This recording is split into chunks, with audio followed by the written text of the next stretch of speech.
Welcome to today's episode of Positive Leadership Podcast. Our guest today is a bridge builder, a storyteller, and an author who is reshaping how we understand and practice connection in increasingly divided worlds. His work inspires leaders, communities, individuals to approach life with curiosity, empathy, and openness. With his book, Seek, How Curiosity Can Transform Your Life and Change the World, he invites us on the journey to embrace the transformative power of seeking and listening. Beyond his writing, his work with leaders and organizations worldwide to cultivate deep connections and meaningful dialogue, even in the most polarized environments as well. So please join me in welcoming Scott Shigeoka in the podcast. Very warm welcome, Scott. Thanks so much. I'm so happy to be on. So, Scott, I like to start where I'm starting usually with my guests, which is talking about your upbringing, your parents, your roots, and the way it shaped your values in your early part of life. Well, I love that question. I am born and raised in Hawaii, and my parents were definitely distilled, many of the values that I have in my life, as well as my grandparents, because I did grow up with them as well, in an intergenerational household. And I think just, the biggest one was obviously curiosity. I wrote the book on curiosity. That's the value that's coming to mind. My mom, for instance, would take me to all of these different, cultural festivals growing up. And she'd say, you have to explore the world. You have to understand the world. So you're always going to try different things. My dad was always one to tell me to explore and take risks and, do things that I'd never done before, to constantly be learning. He was also an entrepreneur himself. And so, both of them weren't afraid to talk to anyone. We'd stand in a grocery line or a bus line, and they'd whip up a conversation to the person next to them by asking them a question. And by the end of the ride, they would be close friends. They're both very charming individuals. And so I definitely think that I picked up that from them. Definitely this desire to want to really know my neighbors, to want to connect to folks in my community, to want to explore, my islands, my, the place that I live in, but also the world beyond too. And so if you had to define a little bit your community, the people that you were living with, what would you say? I mean, what would be the values, the kind of behaviors, the kind of traditions you may have all together in Hawaii? I grew up in a small town in Oahu, and I grew up in this dead end street. So we were all very close to one another. And a few of us had mango trees in our backyard, our house included. And so when the season came and we'd pick mangoes in this, mango picker with this long bamboo stick and a cage at the end, basically a claw cage, with my grandparents and my parents, I would then collect all the mangoes, and then we'd give them away to the neighbors that didn't have mango trees, and we would also give those mangoes to the postal driver, to the garbage and pick up to the folks on the bus, so generosity was also another big value that I grew up in with my community. And I think it's so representative of the Aloha spirit in Hawaii, which is all about, both giving and receiving love and being attuned to that, and knowing how to extend your heart beyond just yourself. And so, yes. So your educational journey, I think, began in Washington State University to study journalism. And during this time, you developed a passion for interviewing and writing that led you to participate, I think, in the Murrow Backpack Journalism Program, reporting on the people and culture of Guatemala. So I'm curious, Scott, to understand, actually, if you could share one story that is still on your mind about the people of Guatemala and the experiences that is left with you today. Yeah, well, first of all, I didn't even know I wanted to be a journalist. I was very confused in college. I didn't know really what I wanted to major in or what I wanted to do with my life, like most college students. And I was very fortunate, and I had, really great mentors in my life. So Ben Shores was one of them. He's a journalism professor that's still there, actually. And he just saw my my curiosity. He saw my commitment and ethic around writing, and he said, "Hey, like, I saw that you're undecided. This is a field that you might be interested in. Why don't you take an introductory course and see if that's something that you're interested in?" And I took it, and I was, credit to myself for being open-minded, and curious enough to take the course and to trust the people that are around me that are giving such great advice. But he was totally right. And through that time, I just got so obsessed over the importance of journalism and, the power of stories. I was learning so much about data and statistics and all of these things in college. And it wasn't really influencing me on a lot of the issues that, I wanted to care about. But whenever I heard stories in college, whenever someone told me a personal story about how they were impacted by, an issue, I was always so, compelled, and I felt so connected to them and to, the issue at large. For instance, someone had told me that they had lost their home in a fire in college, and I had never met anyone until then that had had that experience. And I just learned firsthand the trauma and the loss, but also the way in which their community came to support them in ways that I probably would have never known that had I just learned about some statistic, about how that impacts people. So, stories are so important. And I went on this trip to Guatemala. I haven't even talked about this in many, many years. So thank you for bringing it up. But one of the stories of folks in Guatemala and just really around the world, because I didn't really get to travel much. I'm not, independently wealthy. I didn't really get to have these experiences to go around the world. That's why we would do cultural festivals that were just a few blocks away.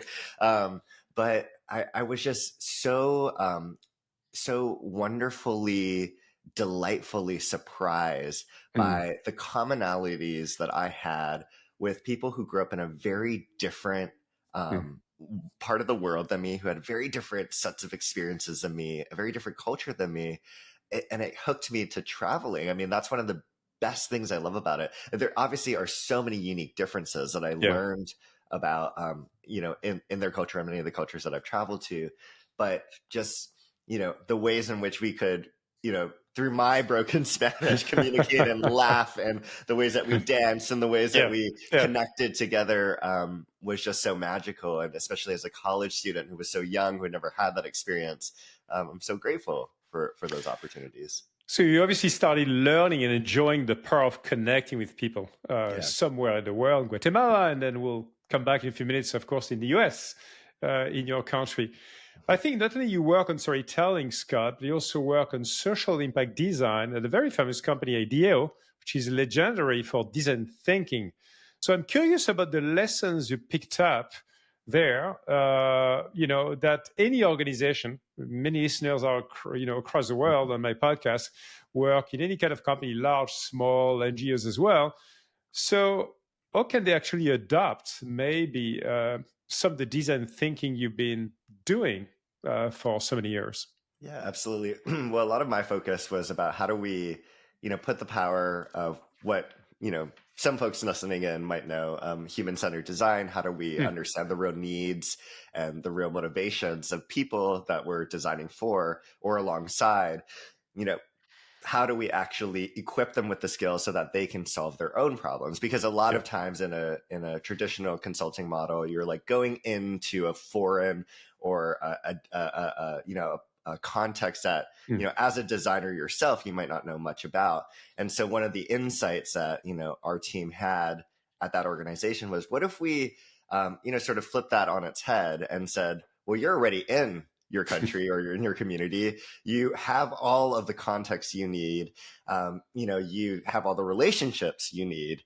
Yeah. So what if we just gave you, some tools, some practices that can support you in your journey to identify, the local problems and solve for them yourselves versus having other people from the United States or Europe or wherever, coming in to do that work for you.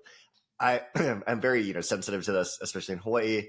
I'm not Kanaka Maoli. I'm not Native Hawaiian, but I'm definitely in solidarity with a lot of, with Indigenous people, not just in Hawaii, but, all across the world. And just one of the things that I've learned so deeply is is just the really rich wisdom and motivation and skill and resource that's in within a community to solve for their Yeah. own problems.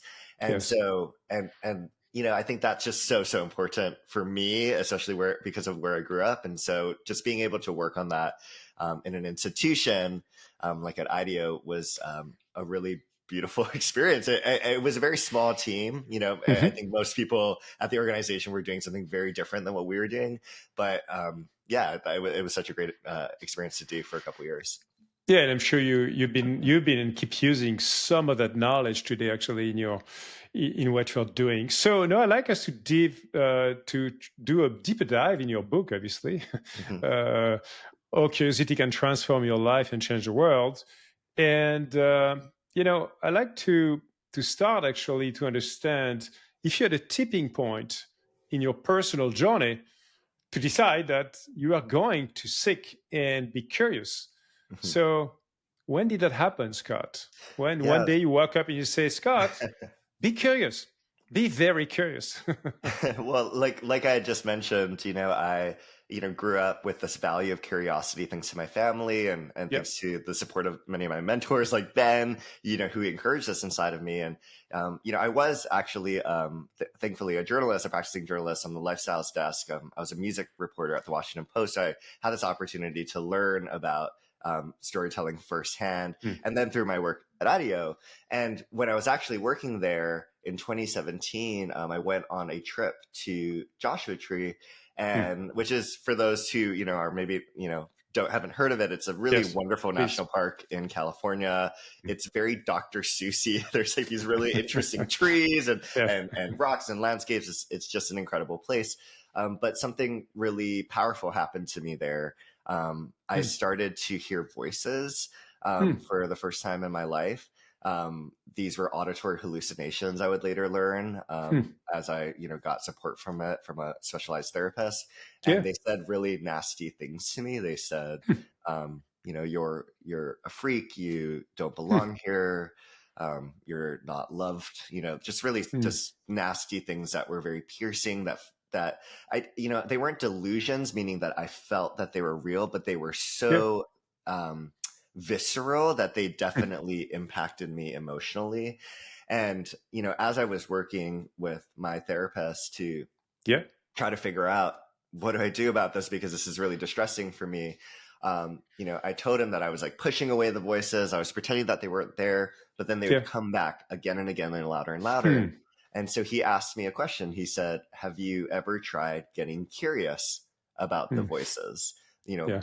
Listening to what they're actually saying, where they might be coming from?" And I was really shocked at that comment. I was like, "Wait, is it the point for me to not have them anymore? Like, why would I be in conversation with them? Like, that As doesn't." opposed to That, feel them, I guess, yeah, right? yeah. Yes. Yeah. So, Yeah. but eventually, he got me to understand, Mm. why through exposure and contact that might, Huh. support me. So I started to get into this practice of really listening to my voices and, being curious instead of afraid. Mm. I Yes. think fear Huh. was such a big emotion for me with those Yeah. voices. And I think turning from fear Mm. to curiosity instead was really liberating. And I started to realize that these voices mirrored what I had heard as a kid, Mm. mirrored what I had even told myself as a kid because I was in so much pain, Yeah. when I was getting bullied or when I Mm. was, struggling with my sexuality or, Mm. Mm. when I was reeling with the grief of my, father going to prison, just like a lot of Mm. different things had happened to me in my Yes. childhood.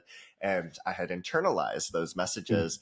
And this was almost like another manifestation of it was basically my understanding of it. And I came back to, my therapist to tell him like everything that had just happened. And one of the big aha moments was, wow, this curiosity Mm. allowed me to see a younger part of myself. And Mm. it allowed me to better understand that part of myself. Mm. And as a result, over many months and years, I had those Yes. auditory hallucinations pretty regularly for about 6 months. I Mm. still occasionally have them, but it's Yes. much less so. And I Yes. believe the reason for that is because of this curiosity of being able to actually inspect, where this was coming from, why this was happening, and starting to work on actually healing from these experiences and shift my mindsets and my behaviors, especially as it relates to the way I treat myself.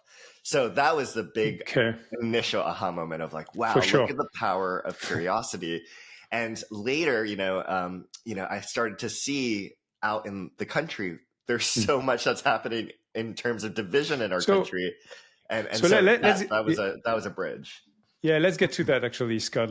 Thanks for sharing that story, obviously, which is very personal as well, on the Joshua trees, which is a wonderful place to go. I've been there a few times myself in the US. It's wonderful. So now that we understand the triggers and the way you've been working on it, I know that later on you decided to take a road journey, actually a road trip in the US, which is a very large country indeed. And can you tell us actually the story of this road trip, the way you kind of organize that end to end, and then pick a couple of stories? And I heard you in different podcasts and stories telling about, of course, some of the big Trump rallies that you attended, but also some interesting conversation, I think, on the connection with nuns in convents as well. So if you don't mind, kind of walk us through the road trip itself, if you don't mind. Yeah, absolutely. So, I really have personally felt the power of this curiosity and was fortunate enough to be exploring it as a topic professionally at UC Berkeley's Greater Good Science Center. And that center is really focused on how do we live a meaningful life, and what does the social science tell us about that, and how do we translate that research in a way that is really accessible for people, so that they really understand all the wisdom that the science has to share about living a meaningful life. And I think a big component of living a meaningful life is to be curious. I think if you ask many people, when I ask men, especially, older adults in my life or elders in my life, one of the things that they've always instilled into me is, stay curious. That's what's keeping me alive. That's what's keeping me engaged in the world, is stay curious. It's something that's going to take you to really interesting places, but to that point of it connects you to this aliveness. And I've learned later that the research actually shows that there are connections between curiosity and longevity. So so it makes complete sense that elders would have this embodied wisdom, and then the research would support that. So I always say, if you want to live longer, if you don't even care about connection, you just want to live longer. You to be curious, but actually you should care about connections, because that's also a determinant for longevity. But anywho, so 2016 had happened in our country, the presidential elections, and also the division that had followed. And it was really inescapable. It still is today, not just online in the digital space, but we just went through the holidays. I had so many people, readers, reaching out to me saying, I'm using your book as I go back to my family reunion, and I'm about to meet people with very different views than me, and people who voted in a very different way than me in the elections. And that was really the exploration that I was doing professionally, is could we, just like I had moved from fear to curiosity, or to a lack of understanding to a deeper understanding with my voices, could we do the same thing, with people who are different from us in the political realm, in terms of the social identities they hold? So if you come from a different faith background than me, could I use curiosity to better understand you? If you are a different age than me, could I use curiosity to better understand you?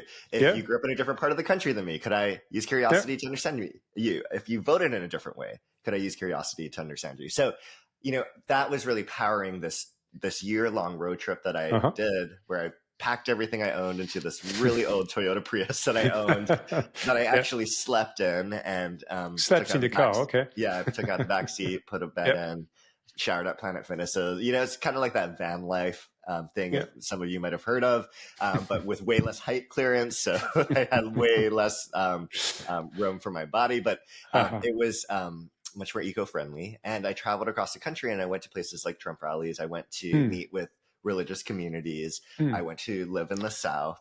I went to places basically that were just like I had, it's interesting that you asked me these questions about growing up, because I'm drawing these comparisons Yeah. about, exploring places and people who are, different from me, powered Different by this communities. curiosity. Yes. Yes. Yes.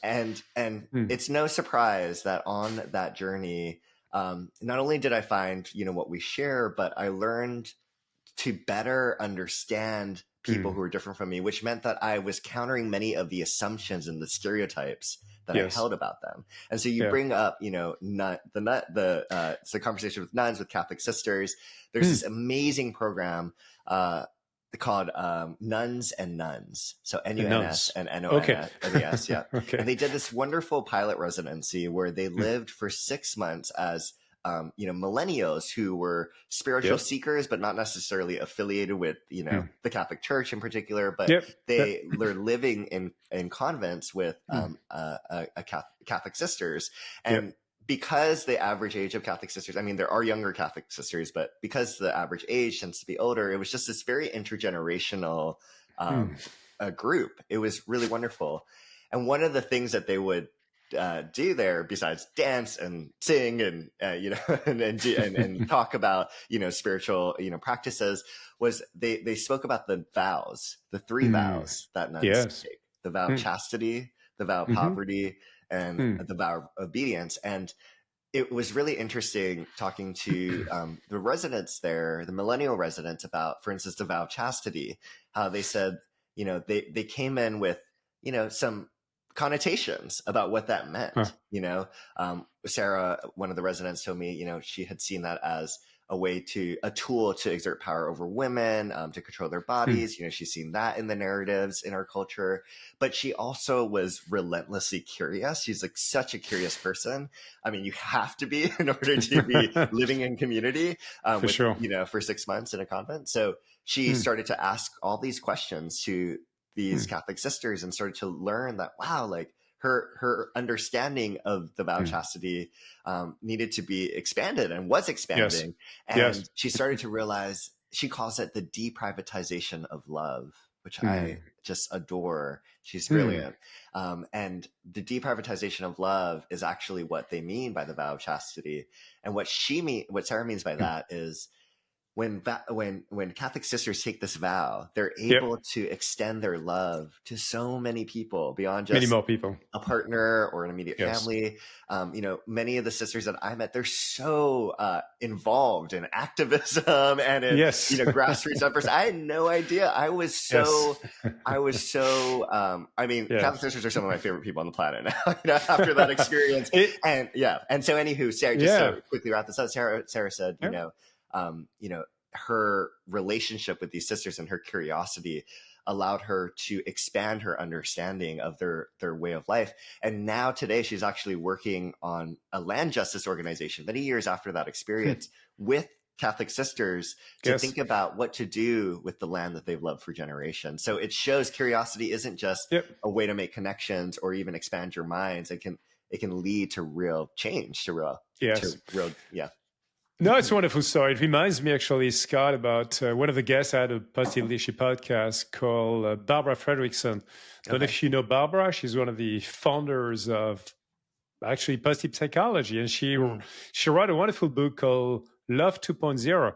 And Love 2.0 is a new definition of love. Or it's a different definition of love, I would say. She's not about the love we can have for our partner, whoever is our partner in life, right? It's actually the love for any foreigner, any person you can meet, where you see that curiosity, empathy, and deep connection to learn about that person, to care about that person, and spend even a moment of love with that person. And I love it because it goes far beyond our kind of narrow definition of love we tend to have, I think. Where we only focus on the romantic, for instance, many times. I love that. And I think there's such a parallel between curiosity and love. That's what I've learned from it, that when you go up to someone and you say, I want to know about you, and that's why I want to ask you a question. I'm so curious about your life and your relationship to curiosity. Because when you ask me questions and you really genuinely are interested in me, what I feel is I feel seen and I feel heard by you. I feel like you actually care and are genuinely interested in knowing who I am, not just for this podcast, but as a human. And that makes me feel loved. Right. And we all hold this capacity to be curious towards others, the people in our lives, whether that's our partners, our children, our parents, our friends, our colleagues, our neighbors. And by asking them questions and by better understanding who they are as a human and all of their nuances and complexities, that is us practicing love. And so that is really the revolution, right? The revolution is us to be curious so that we can love one another and ourselves even more deeply. Scott, you've done a great job actually also developing and proposing some tools for people to exercise or build that curiosity muscle. And in particular, like you, and I'm going to actually do some analogies of your dive model because I've tried to dive into the dive model. So if you allow me, I'd like you to go a couple of minutes by later. I'm going to go through the curiosity alphabet of Scott. So I'm going to start with the D, right, of the dive model. And when I think about the D for detach, and you're going to talk about detach, it really makes me think about the way we need to open our minds to be able to truly learn, right, from anyone and start building our own growth mindset. I've no doubt that you've read, of course, this famous book from Carol Dweck, which is one of my favorite books for many years. And her philosophy for listeners who don't know Carol Dweck is to change the way we think to actually fulfill our potential. Yeah. And which is a big learning, obviously, on the way we think. And in essence, what she tells us is to accept that we all have what she calls a fixed mindset and a growth mindset. And it depends on the time of the day or, the mood we have or not, and the way we exercise that ability to switch or not from a fixed to growth mindset. But then she, of course, advises us to work hard to understand the triggers of our fixed mindsets. When our mind, our brain becomes actually quite narrow and not ready to learn and to engage. And so clearly, to me, this is an interesting parallel again of the D. But I'd like you to talk about the detach and the way you sit. And do you see that as an extension applying that growth mindset?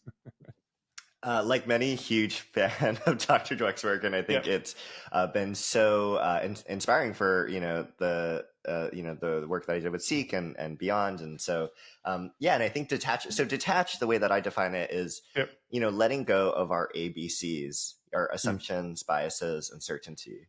And why I think that is so important is we hold, especially with the people that are around us, we hold so many assumptions about them. And these aren't just people that we necessarily disagree with. This could be the people that are closest to you.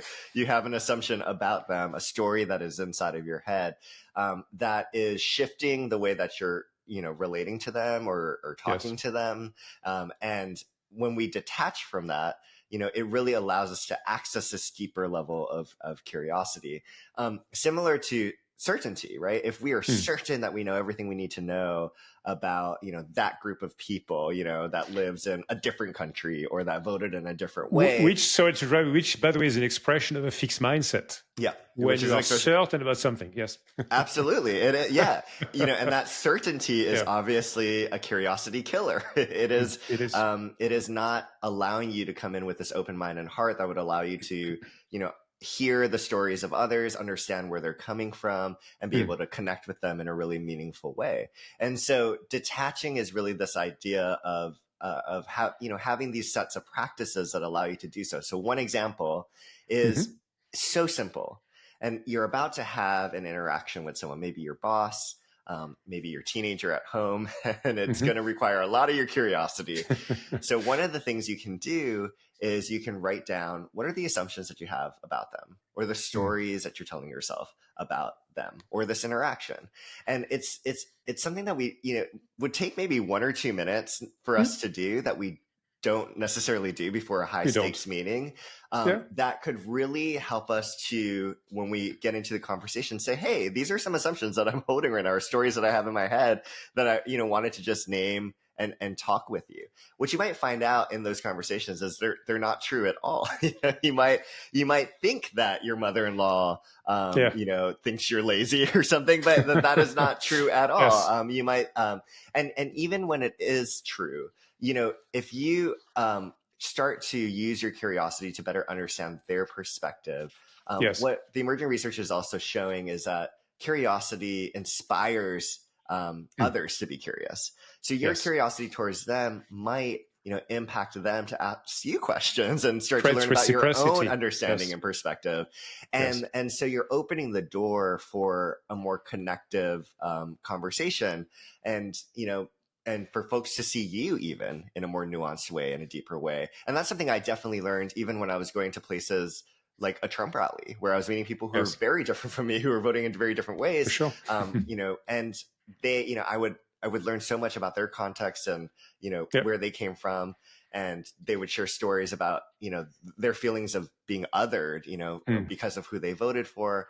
And then they would ask me, not in this way, but they would basically ask, like, have you ever felt something like that before? And I was like, yeah, I mean, especially as someone who's queer, I just 2 weeks ago was at a concert in this state where my partner and I were being accosted and told to stop holding hands and stop kissing. And we're being threatened with violence, physical violence, because of, our expression of affection, even though everyone else at that concert, who was straight, was not getting bothered by this group of men. So, I think, that is just just a constant reminder for us to stay aware of the assumptions and the biases we have, or the ways that we are so certain about things, and to come with more of an intellectual humility and say, yes, I have limits to my knowledge.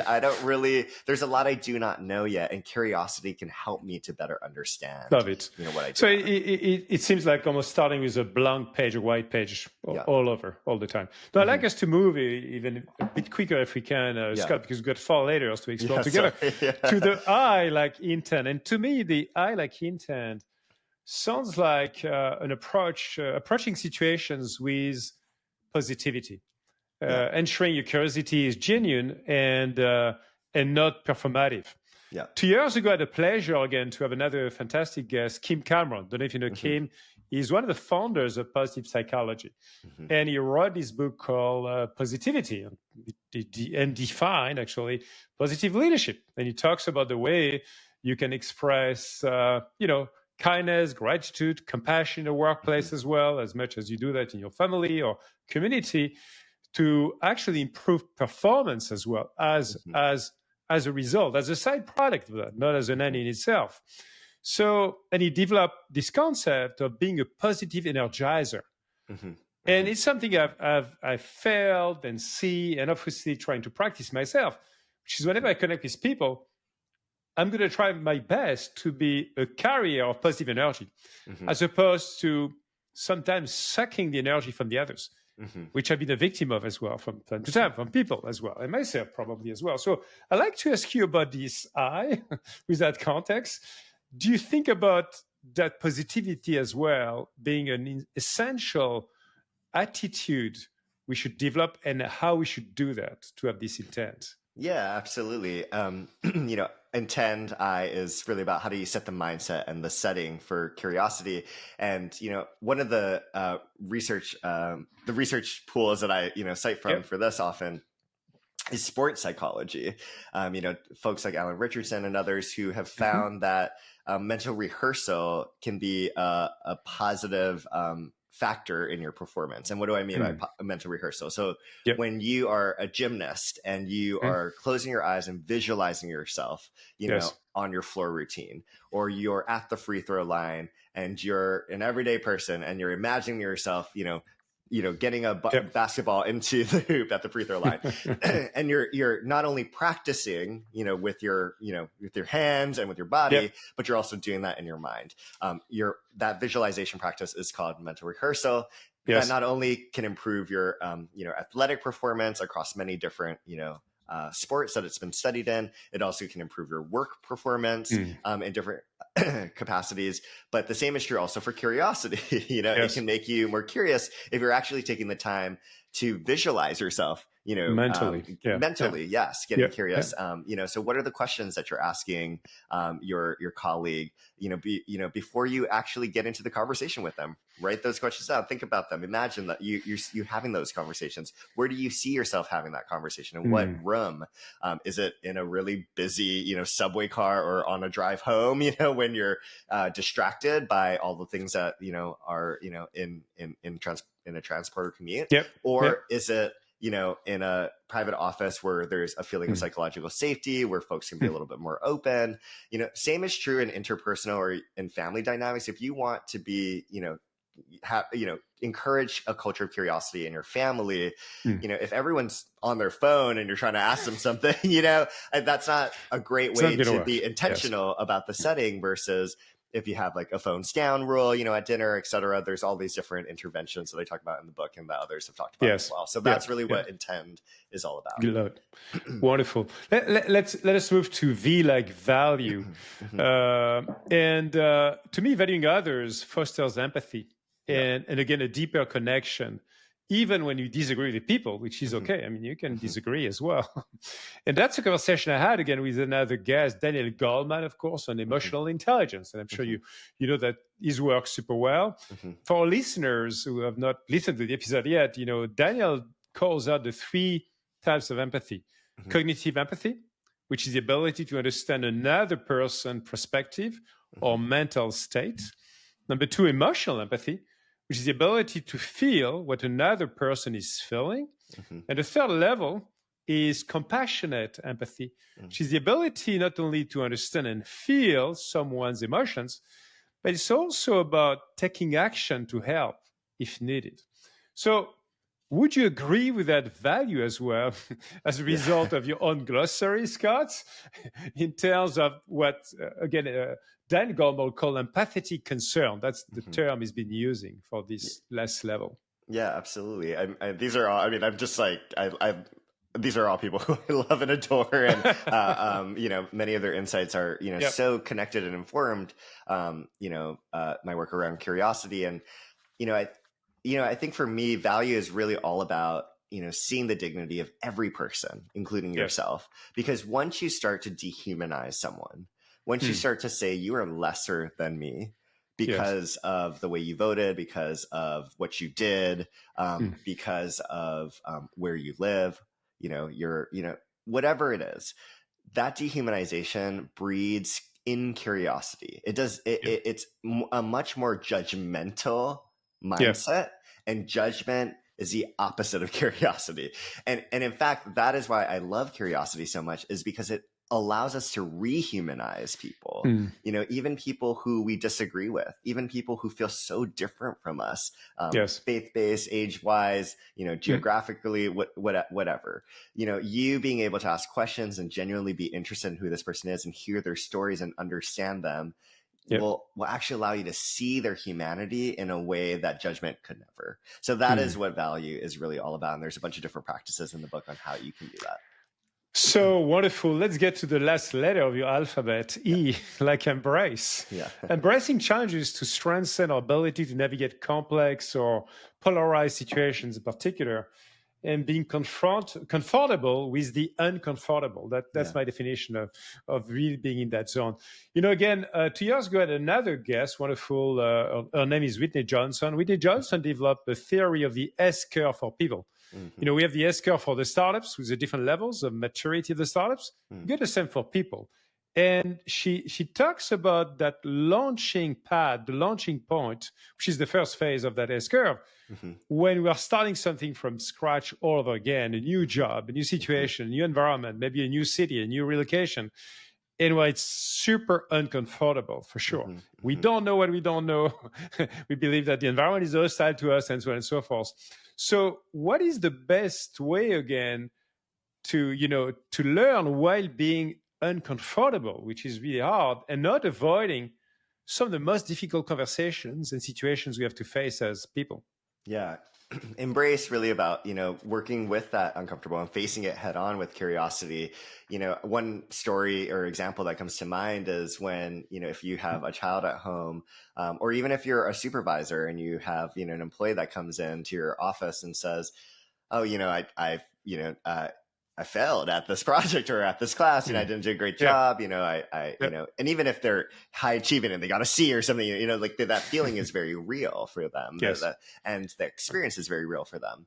But what often happens with parents or with supervisors is they'll say like, oh, no, like you're doing great. You're doing a really good job. Like, here's all the ways like you're succeeding, and while that might come from a very good place of intent and, a desire to want to, support them and encourage them.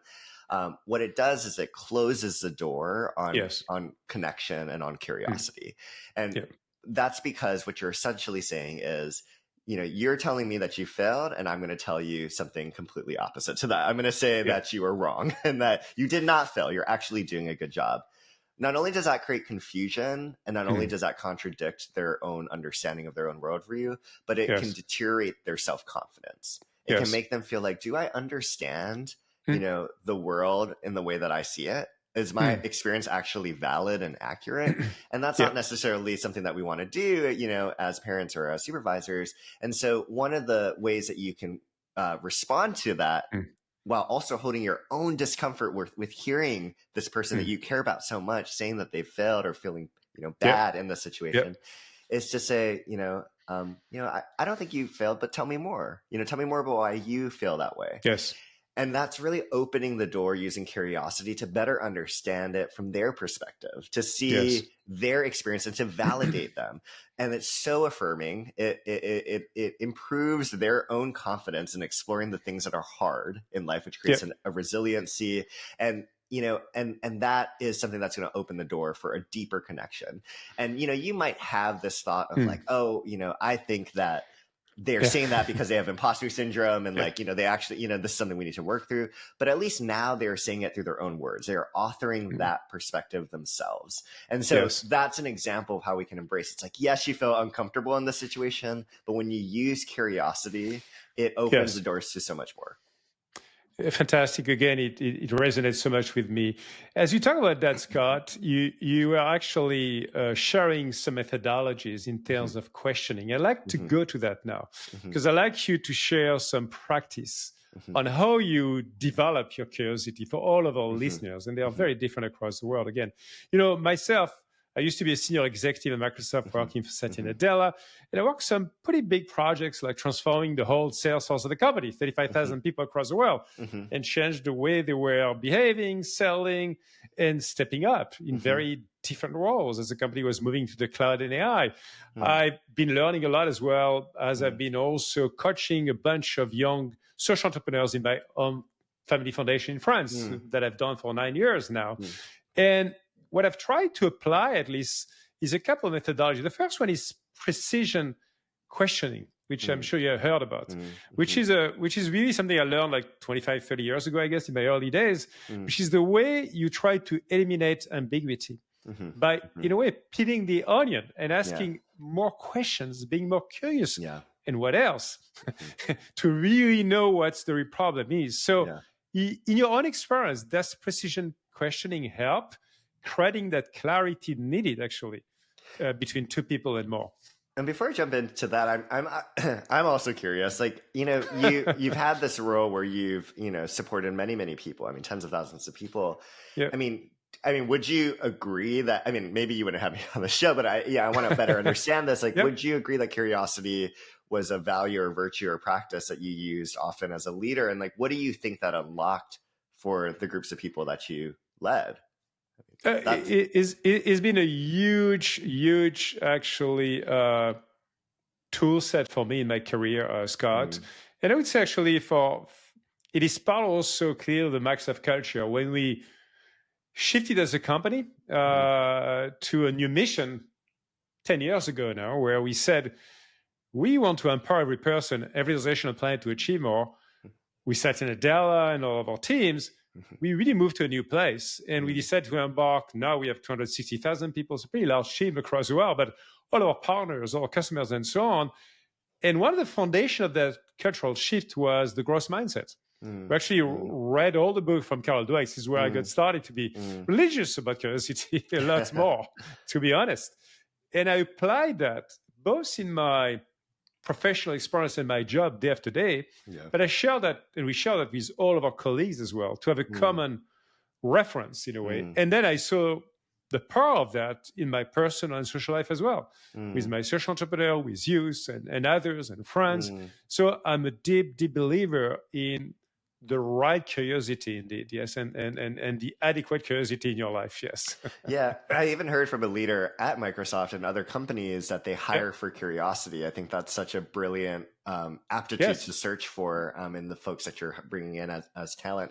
And I think it's related to this question around, and thanks for answering that. I'm just always so curious about, where does this show up in someone else's life?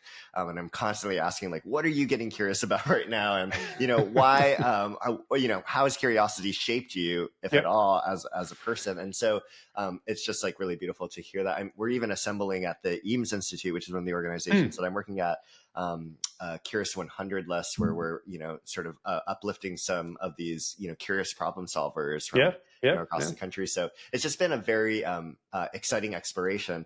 But questions and as a way to better understand and get to clarity is so key. And I find that there's 4 qualities of really powerful questions. They're open-ended. And so meaning that, it's not just a yes or no or like a data point that you're getting, but you're actually getting, something, a story. They're genuine, a question that you genuinely want to know. So maybe a colleague's coming home from a trip to Italy and you're just like, hey, how was it? How did the vacation go? But you're not genuinely interested in it. That's not going to lead to a really rich conversation. So instead ask yourself, what am I actually passionate about? I love food.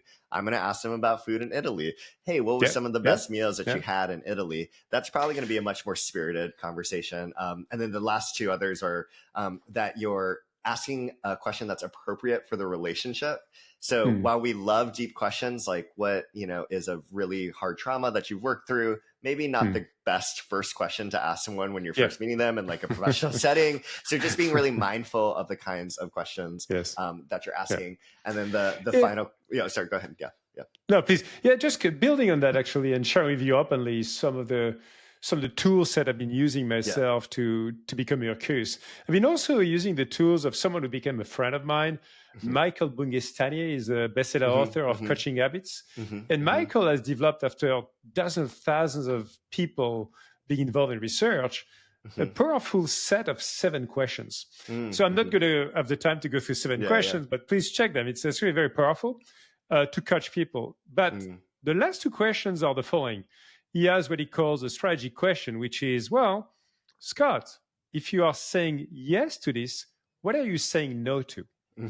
Which is a pretty profound question when you have identified the problem, of course, that you're on the China problem that the person is working on, right? And then the last question is kind of the learning question. What was the most useful to you, Scott, in our discussion today? Anyway, so I love to get your reaction about the power of those questions. I mean, these and others, and where you are still learning the art of asking the right questions, Scott, to connect deeply with people. Yeah, those are fantastic questions. I think, we all need to create a powerful question list, on our iPhones, on the Notes app, or, in a Google Doc or on our journal, and just write down all of these questions that are really resonating for us. We live in a culture that's so focused on the answers, in school and work, what's the right answer? Tell me what the right answer is. But we very rarely, oftentimes, are trained to find great questions or to understand what makes a great question in our schools and in our workplaces. So I think that's a great way of approaching this is, just start being aware of all the questions that folks are asking you, the ones that are really lighting something up inside of you or others, and write them down and keep track of them. Yeah. So I like to shift gears a little bit because the time is moving pretty fast. And I really want to spend a few minutes on diversity as well. Back in 2018, Scott, you became a Bridging Difference Fellow at UC Berkeley's Greater Good Science Center. In this role, you led the development of the Bridging Differences Playbook, which offers research-based strategies to promote understanding across divides. Can you walk us through that playbook at a high level in a couple of minutes, in the most powerful way to motivate people to go and study it? Yeah, there's just a lot of division and political polarization that's happening in our country that's affecting all aspects of our society. And we need to be able in our country to, create a society and a culture that respects and honors all ways of living, all different kinds of experiences and beliefs and identities.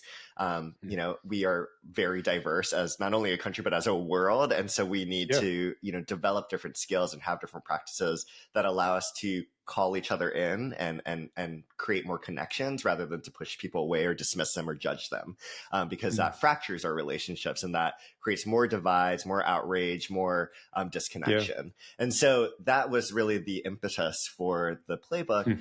And we really wanted to focus on what are the skills that folks like parents can do, or healthcare practitioners like nurses or educators, you know, in high schools, that they can use to start to, you know, bridge differences, you know, in the spaces that they're you know, working in or living in.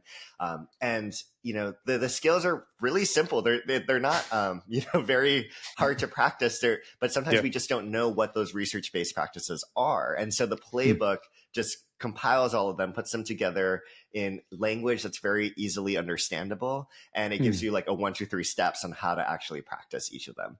So an example of a practice is expand your activities, and expanding your activities expands your views. So, you know, expanding the kinds of media you're taking in, you know, so that you can learn from different perspectives, going to different cultural festivals. You know, we've talked a lot about this. You know, I talked to a professor who assigns his students an assignment where they have to go to a part of the city they don't know well and really understand it and get curious about it. And that expands their understanding of their city. So these are all examples of expand your activities, expand your city. There's also this really neat one it's really about self-distancing. And so self-distancing is really an emotional regulation tool. It's like a way to, when you're having a really heated conversation, let's say about politics at the dinner table, and you know, you're saying to yourself in that moment, in your mind, you're like, I'm like, why am I so pissed off? I'm so effing outraged right now. I'm so pissed off right now. And it makes us become so reactive and so explosive. And so one tool that you can use if you're feeling that, and it might not even be about politics. This could just be like, and I've used this in interpersonal strife with my partner, you know, so, it's self-distancing, and self-distancing just means replacing a pronoun in your head. So instead of saying, why am I so outraged? Why am I so pissed off? I would put my name in there. Why is Scott so outraged? Why is Scott so pissed off right now? Like, what's going on? And what that does is turning from the first person to the third person creates a distance between yourself and that emotion. And the research shows that it allows you to oftentimes, you know, feel a sense of calm, to reduce the hostility that might be present in yourself, but in the dynamic as well. And so it's just a really effective tool that I love, because it's I love it. Yeah, it's something that can sort of diffuse you know, combative natures of ourselves. So building on that, you know, it's very clear that times are changing globally, and in the US in particular as a starting point for the world very often. When it comes to diversity, you know, equality and inclusion, Mark Zuckerberg, CEO of Meta, recently made several significant announcements, I'm sure you watch as well, regarding the company's policies on content moderation, fact-checking, diversity initiative. He said, his words, what began as an initiative to foster inclusivity has increasingly been leveraged to silence dissenting opinions and exclude individuals with different viewpoints. And this has gone too far. And he added that workplaces need more masculine energy and could incorporate America culturally neutral. Sorry for my pronunciation as French. So given your dedication to bridging divides, Scott, how do you see that mindset shift happening in your country or in corporate America? What's going on? Yeah, I do a lot of work at different, you know, companies. I speak at different companies. And I think one of the things that I've just been hearing so much are how, you know, both from a quantitative, like a you know, statistics perspective, but also from the stories that I'm hearing from people anecdotally, is how alone people are feeling, how disconnected people are feeling, how othered people are feeling in their workplaces, which is really impacting. And some of these are superstar, employees, and it's impacting their productivity, their morale, their feeling of connectedness to the work and to why they joined the company in the first place. There's really this crisis of belonging in workplaces right now. I would also say a crisis of well-being in companies right now. And, I think that's why I'm being asked to, bring in these tools of curiosity at all levels, because, there is a lot of research to show how curiosity improves both of those metrics, belonging and well-being. And, it's some company leaders who, not those that I work with, but I think others might say, oh, like, why do I care about belonging and well-being like that? That's not the work that I do. I'm not a healthcare company or I'm not a community-based organization. But actually what I would say to that is those are two very important predictors to how successful your business is going to be. There's so much research that shows it's linked to productivity. It's linked to teammates being able to collaborate well with one another, to their ability to be creative in the workplace around solving problems that are coming up. And so, there's, the list goes on. And so I think without, things like curiosity, well-being, belonging, especially today in our changing climate, your business is not going to succeed. So I always cast a light on those organizations who are, doubling down on their commitments to, really, look for, search for, and, hire, diverse talent who are, just as capable as those that are most proximate to hiring managers that are less diverse, or, I am all for, creating more inclusive environments where everyone feels like they have a say in the company or feels seen or feels acknowledged and respected, whether you are an older adult that is working in that company, whether you come from a different country, whether you, all, et cetera, and I'm speaking to the choir, I'm sure, to most of the people listening in. So all this to say is that I think curiosity is so key and core to any organization's efforts around diversity, equity, and inclusion. But even beyond that, it allows anyone to use this skill to better understand the needs of their customers, the needs of their employees. It allows them to be curious about what else is happening in the field around emerging, tools and topic areas like AI. If you are not curious, you are not going to, like you said, and like Dr. Dweck says, continue to move away from a fixed mindset into a growth mindset and be able to grow not only yourselves individually and your connections, but also your organization. So, More than agree with you, Scott. So one of my very last questions before we close the positive leadership question that I love to ask my guests, moving from social diversity issues to environmental issues, I know that you're pretty passionate about climate change, Scott. And, just watching sadly what's going on in LA, 40,000 acres destroyed, 12,000 households, a lot of people as well, lives being, impacted badly. So what does it take, you think, to change the narrative on climate change? And is curiosity enough to drive a fundamental change with people behaviors and government policies as well? Yeah, it's really devastating what's happening in Los Angeles. And I know people who have personally lost their homes. I also know one of my best friends lost her home in Western North Carolina because of the hurricanes. I mean, these natural disasters are, it's just so devastating, and it creates real trauma. It creates real loss, and they're worsening and intensifying because of climate change, because of the ways in which we're extracting, our extractive economy, extracting fossil fuels is there's so much research to show how it's heightening and intensifying these natural disasters. And that really worries me, not just for, the safety of those I love today, but also for the future.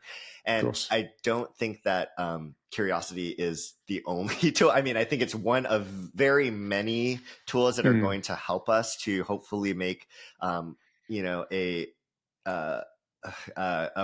progress in this issue that it's honestly been really frustrating to be working within, but also I see the changes that are actually happening that also give me a sense of, Hope. I won't say hope, no, No. but I would say a sense of fortitude. And the reason why I Okay. don't use hope is because to me, it can sometimes be ungrounded in a reality. And I see the reality of what's happening with climate change and how it's impacting real people. Fortitude is defined as having strength and resiliency in tragedy and in struggle. And I think that is more sort of aligned to what I'm actually feeling right now, to have that courage and struggle. And you know, I have this fortitude when I see, wow, like actually most Americans agree that climate change is real and that it is, you know, causing, you know, impacts today in society. There's really interesting research to show that whether you're left or right, it actually doesn't matter. The majority of Americans believe that, right? So we're talking, so I think having a curiosity and being like, wow, like these narratives that we're being told, you know, on social media or like wherever they're being proliferated by our politicians or by, you know, greenhouse gaslighting, which is propaganda from extractive fossil fuel companies. You know, that's actually not true. We're actually a lot more aligned on this issue than we're being told. Which I think is really great news. And so now it's about, okay, if we're all, the majority is on board, you know, how do we take action? What do we do about this? And also my curiosity shows me all of the incredible bright spots and all of the incredible efforts that many people are doing in this space around, you know, there's so much good that is happening as well. And I think that's, you know, just to bring it back more universally, curiosity helps us reminds us to see the good that's in our lives and the world as well, while also not discounting or shoving out or dismissing the bad. You know, it allows us to hold both. And that's something that I've been reckoning with in my life. It's like, I have these wonderful things happening in my personal life. I just got engaged and like all these wonderful things are happening. And also these terrible things are happening in my life and in the world.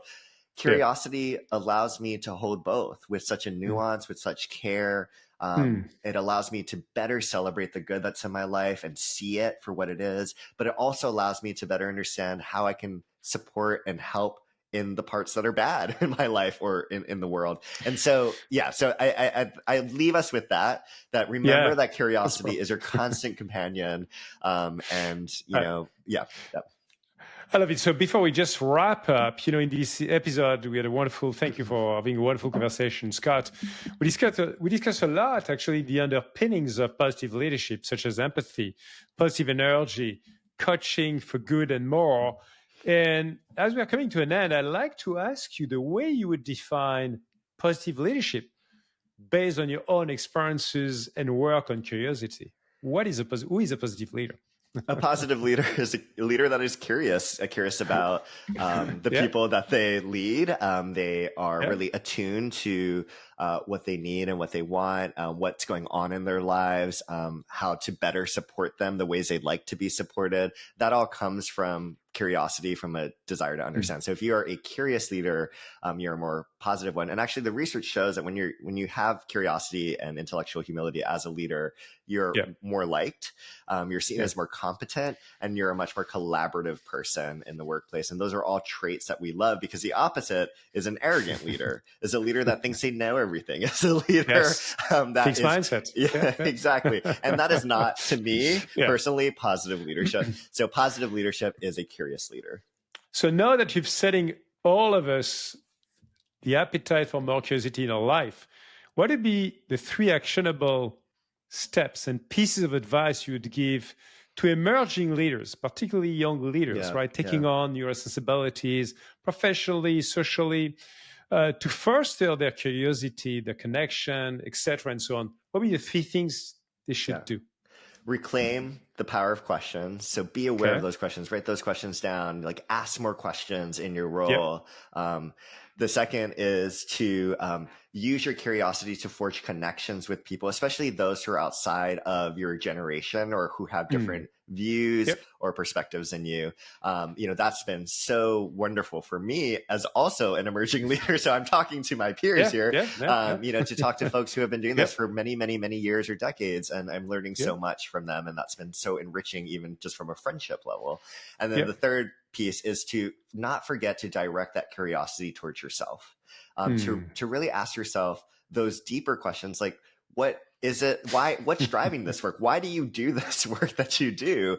What emotions are coming up for you in particular moments of your leadership journey? And why do you think that might be happening, et cetera?